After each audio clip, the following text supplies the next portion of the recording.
Gammachuu gaddatti jijjiirame dhugaa baay'ee nama gaddisiisa. Nagaan waaqessaniif haa baay'atu. Hordoftoota Abbee Miidiyaa akkam jirtu nagaa keessanii? Ani baay'eetti nagaa koodha. Isinis akka nagaa qabdan abdiifamantiin qabu waaqayyo bira. Mi'aarra waan baay'ee nama gaddisiisu tokkoon isinii qabadhee dhufe jechuudha. Mucaan suurarratti argitan kun dhalataa biyya Gondorii jechuudha. Baratee yuunivarsiitii Gondor irraa eebbifamee ba'ee gara maatii isaa galee yeroo gara maatii isaa galuu wanti isaan hin yaadne isaan quunname jechuudha. Innis inni maatiin isaa mucaa kana eebbisiisuudhaaf firoottan isaa hiriyoottan isaa yaamanii sangaa bitan jechuudha. Sangaa ittiin firootan isaa gaggeessanii gammachuu isaa ittiin maatii isaa wajjiniin qooddatu. Innillee gara mana isaatti galee maatiin isaallee sangaa isaa kana bitanii eegan jechuudha. Ittiin keessummaa gaggeeffachuuf. Yaa ta'u malee wanti jara kana quunname waan baay'ee nama gaddisiisu jechuudha. Innis maannoo jettanii sangaan kun mucaa kana waraanee lubbuu isaa dabarse jechuudha. Dhugaa baay'ee nama gaddisiisa. Kuni gammachuu gaddatti jijjiiramee jedhama.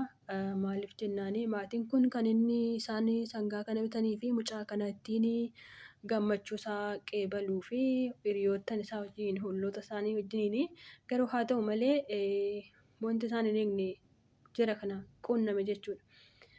Sangaan kun mucaa kana waraanee lubbuu isaa dabarse jechuudha. Dhugaa baay'ee nama gaddisiisa. Yeroo tokko tokko wanti isin hin eegne karaatti isin hambisa jechuudha. Wanti isin yaaddanii itti yaada keessaa hin qabne jechuudha.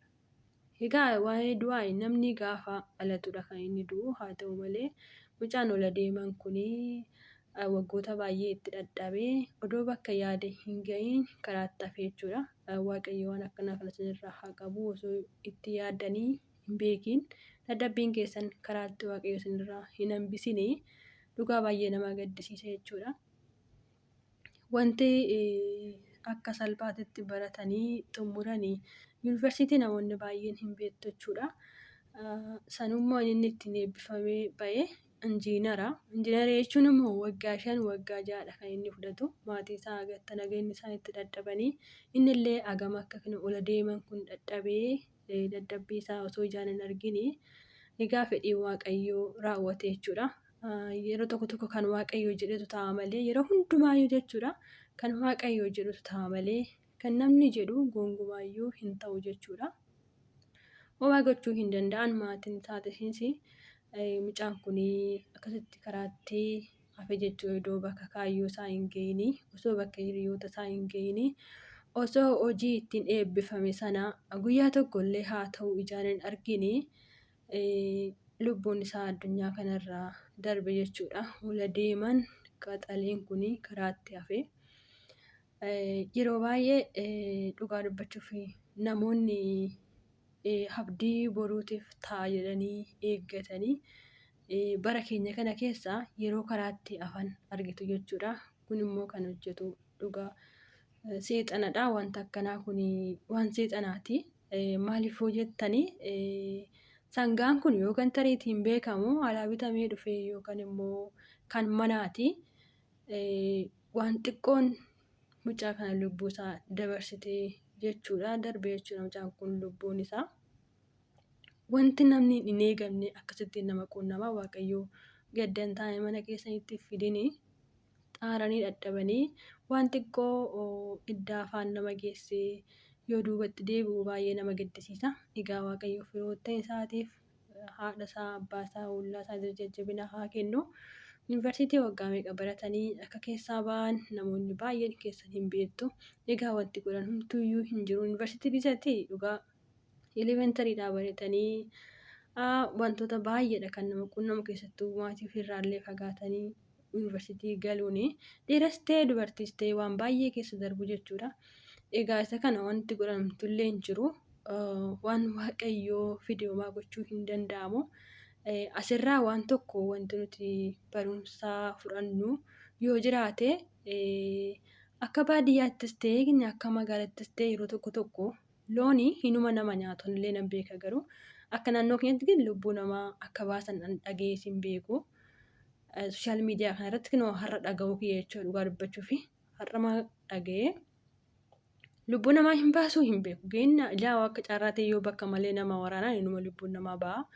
Garuu nama cabsee harka namaa miila namaa sangaan jechuudha. Dhaga'ee nan beeka. Gin lubbuu namaa baasee kan jedhamu hin beekne jechuudha. Yookaan tariitiin beeka kan mukaa waan waaqayyoo godheef isa beeka. Yookaan alaa bitanii ana mala isaa hin beekne ta'uu danda'a. Yookaan immoo innis qabuu dhaqeetu yeroo qalan ta'uu danda'a. Wanti nuti irraa beeknu tokko illee tun jiru gin wanta loon maatii keenyaallee ta'e kan ollaa keenyaallee ta'e wanta amala isaa hin beekne itti dhiyaachuun hin barbaachisu jechuudha.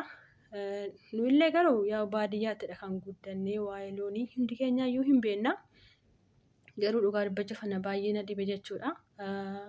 Gaddatti jijjiirameef gammachuun isaa jechuudha. Kun waaqayyo biraa ta'e wanta nama biraa ta'e miti. Osoo nama ta'e dhugaa dubbachuuf hin kassasanii gaafatu gin waaqayyo waa gochuu hin danda'amu. Fedhii isaati kan raawwatu waan ta'eef waggoota baay'ee itti dadhabee mucaa qaxaleen kun karaa itti hafe jechuudha.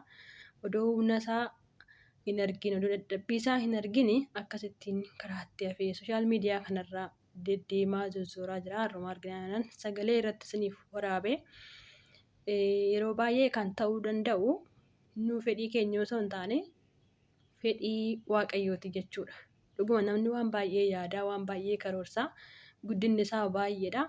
Garuu kan raawwatu kan waaqayyo jedhe bichaadha. Isaan ganama gaafa isa uumu waaqayyoon kanaan duutaa jedheen. Maaliif namni gaafa dhalatu du'e waan ittiin duusan ammoo waaqayyo harkaa qaba malee nuu miti jechuudha. Nama foonii osoo hin taane kan beeku waaqayyo qofadha. Dhugaa nama gaddisiisaa gammachuu isaatitu gara gaddaatti jijjiiramee maatii isaatiif firoota isaatiif waaqayyoon jajjabina haa kennuufi yeroo baay'ee waanuma nama xiqqootti of biraa dhabnu jenneeti wal jibbina. Yoo walii keenya darbe walitti miqqannaa kana gaafa ilaalanii dhugaa dubbachuufi namoota hundumaayyuu oduu ija tokkoon ilaallee osoo jaalannee gaariidha. Yeroo sooshaal miidiyaa kanarra zoor jettanii waan baay'ee agartu dhugaa waan baay'ee jechuudha. Wanta nama gaddisiisu wanta nama barsiisullee hin jira. Gin kan akka mucaa kanaa garaa koona nyaatee hin jiru jechuudha. Maaliif maatii isaa ilaalaa obboloota koo waggaa meeqa akka itti dadhabanii mee isa ilaalaa obboloota koo hagam akka itti dadhabanii yuunivarsiitii keessatti nyaachuu jira.